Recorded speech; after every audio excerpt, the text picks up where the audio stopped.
श्री रामचरितमानस की जय हो। भगवान रामचंद्र की जय हो। माता सीता की जय हो। श्री राम भक्त हनुमान चंद्र की जय हो।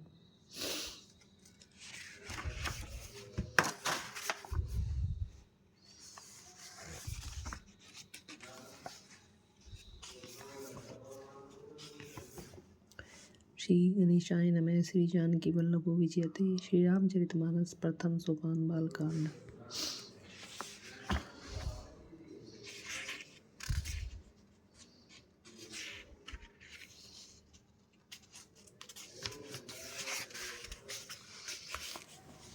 सब देवता अपनी भांति भांति के वाहन और विमान सजाने लगे। कल्याणप्रद मंगल शकुन होने लगे और अप्सराएं गाने लगी। शिवजी के गण शिवजी का श्रृंगार करने लगे। जटाओं का मुकुट बनाकर उस पर सांपों का मोर सजाया गया। शिवजी ने सांपों के ही कुंडल और कंकन पहने, शरीर पर विभूति रमाई और वस्त्र की जगह बागंबर लपेट लिया।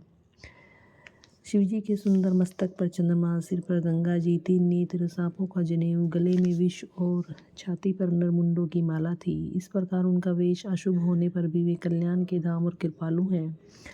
एक हाथ में त्रिशूल और दूसरे में डमरू सुशोभित है। शिवजी बैल पर चढ़कर चले, बाजे बज रहे हैं। शिवजी को देखकर देवांगनाएं मुस्कुरा रही हैं और कहती हैं कि इस वर के योग्य दुल्हन संसार में नहीं मिलेगी।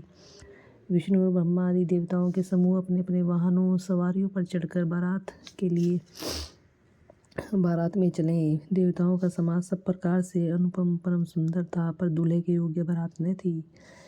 तब विष्णु भगवान ने सब दिक्पालों को बुलाकर हंसकर ऐसा कहा कि सब लोग अपने अपने दल समेत अलग अलग होकर चलो। हे भाई, हम लोगों की यह बारात वर के योग्य नहीं है, क्या पराये नगर में जाकर हंसी कराओगे? विष्णु भगवान की बात सुनकर देवता मुस्कुराए और वे अपनी अपनी सेना सहित अलग हो गए। महादेव जी यह देखकर मन ही मन मुस्कुराते हैं कि भगवान विष्णु के व्यंग्य वचन दिल लगी नहीं छूटते। अपने प्यारे विष्णु भगवान के इन अति प्रिय वचनों को सुनकर शिवजी ने भी भृंगी को भेजकर अपने सब गणों को बुलवा लिया। शिवजी की आज्ञा सुनते ही सब चले आए और उन्होंने स्वामी के चरण कमलों में सिर नवाया। तरह तरह की सवारी और तरह तरह के वेश वाले अपनी समाज को देखकर शिवजी हंसे। कोई बिना मुख का है, किसी के बहुत से मुख है, कोई बिना हाथ पैर का है तो किसी के कई हाथ पैर है, किसी के बहुत आंखें हैं तो किसी के एक भी नहीं है, कोई बहुत मोटा ताजा है तो कोई बहुत ही दुबला पतला है, कोई बहुत दुबला, कोई बहुत मोटा, कोई पवित्र, कोई अपवित्र वेश धारण किए हुए है, भयंकर गहने पहने, हाथ में कपाल लिए है और सबके सब शरीर में ताजा खून लपेटे हुए हैं। गधे, कुत्ते, सूअर और सियार कैसे उनके मुख हैं। गणों के अनगिनत वेशों को कौन गिने। बहुत प्रकार के प्रेत, पिशाच और योगिनियों की जमाते हैं, उनका वर्णन करते नहीं बनता। भूत प्रेत नाचते हैं और गाते हैं, वे सब बड़े मोजी हैं, देखने में बहुत ही बेढंगे जान पड़ते हैं और बड़े ही विचित्र ढंग से बोलते हैं।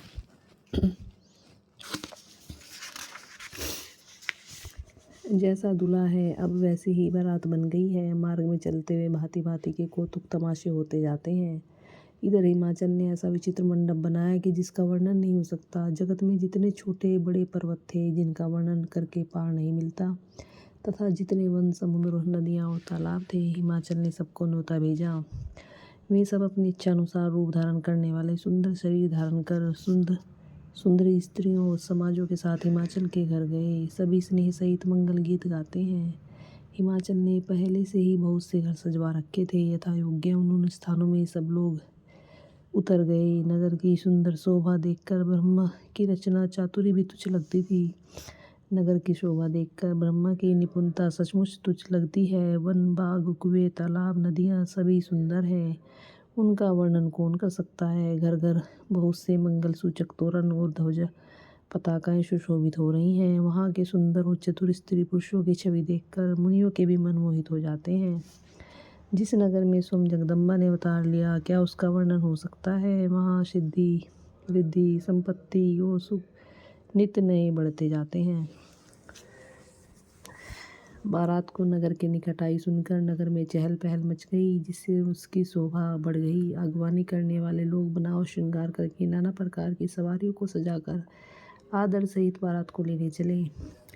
देवताओं के समाज को देखकर सब मन में प्रसन्न हुए और विष्णु भगवान को देखकर तो बहुत ही सुखी हुए। किंतु जब शिवजी के दल को देखने लगे तो उनके सब वाहन सवारियों के हाथी घोड़े रथ के बैल आदि डर कर भाग चले। कुछ बड़ी उम्र के समझदार लोग धीरज धरकर वहाँ डटे रहे। लड़के तो सब अपने प्राण लेकर भागे।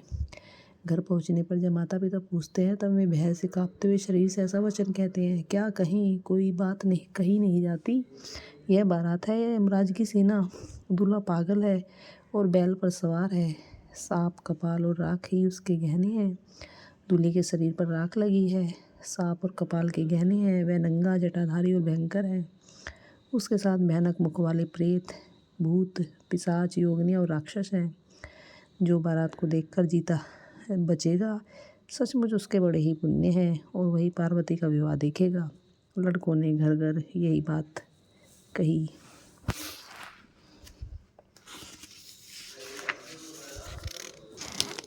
महेश्वर शिवजी का समाज समझकर सब लड़कों के माता पिता मुस्कुराते हैं। उन्होंने बहुत तरह से लड़कों को समझाया कि निडर हो जाओ, डर की कोई बात नहीं है। अगवान लोग बारात को लिवा लाए। उन्होंने सबको सुंदर जानवा से ठहरने को दिए। मैना पार्वती जी की माता ने शुभ आरती सजाई और उनके साथ की स्त्रियां उत्तम मंगल गीत गाने लगी। सुंदर हाथों में सोने का थाल शोभित है। इस प्रकार मैना हर्ष के साथ शिवजी का प्रदर्शन करने चली। तब जब महादेव जी को भयानक वेश में देखा तब तो स्त्रियों के मन में बड़ा भारी भय उत्पन्न हो गया। बहुत ही डर के मारे भागकर मैं घर में घुस गई और शिवजी वहाँ जहाँ जनवासा था वहाँ चले गए। मैना के हृदय में बड़ा दुख हुआ। उन्होंने पार्वती जी को अपने पास बुला लिया और अत्यंत स्नेह से गोद में बैठाकर अपने नील कमल के समान नेत्रों में आंसू भरकर कहा, जिस विधाता ने तुमको ऐसा सुंदर रूप दिया उस मूर्ख ने तुम्हारे दूल्हे को बावला कैसे बनाया? जिस विधाता ने तुमको सुंदरता दी उसने तुम्हारे लिए वर बावला कैसे बनाया? जो फल कल्प वृक्ष में लगना चाहिए वह जबरदस्ती बबूल में लग रहा है। मैं तुम्हें लेकर पहाड़ से गिर पड़ूंगी, आग में जल जाऊंगी या समुद्र में कूद पड़ूंगी। चाहे घर उजड़ जाए, संसार भर में अपकीर्ति फैल जाए, पर जीते जी मैं इस बावले वर से तुम्हारा विवाह न करूंगी। हिमाचल की स्त्री मैना को दुखी देखकर सारी स्त्रियां व्याकुल हो गई। मैना अपनी कन्या के स्नेह को याद करके विलाप करती, रोती और कहती थी, मैंने नारद का क्या बिगाड़ा था, जिन्होंने मेरा बसता हुआ घर उजाड़ दिया और जिन्होंने पार्वती को ऐसा उपदेश दिया कि जिससे उसने बावले वर के लिए तप किया। सचमुच उनके न किसी का मोह है, न माया, न उनके धन है, न घर है, उन्हें ही स्त्री ही है। वे सबसे उदासीन हैं, इसी से वे दूसरे का घर उजाड़ने वाले हैं। उन्हें न तो किसी की लाज है न डर है। भला बांझ स्त्री प्रसव की पीड़ा को क्या जाने। माता को विकल देखकर पार्वती जी विवेक युक्त कोमल वाणी बोली, हे माता, जो विधाता रच देते हैं वह टलता नहीं। ऐसा विचार कर तुम सोच मत करो। जो मेरे भाग्य में बावला ही पति लिखा है तो किसी को क्यों दोष लगाया जाए। हे माता, क्या विधाता के अंक से तुमसे मिट सकते हैं? वृथा कलंक का टीका मत लो। हे माता, कलंक मत लो, रोना छोड़ो। यह अवसर विषाद करने का नहीं है। मेरे भाग्य में जो दुख सुख लिखा है उसे मैं जहाँ जाऊँगी वहीं पाऊँगी। पार्वती जी के ऐसे विनय भरे कोमल वचन सुनकर सारी स्त्रियाँ सोच करने लगी और भांति भांति से विधाता को दोष देकर आंखों से आंसू बहाने लगी।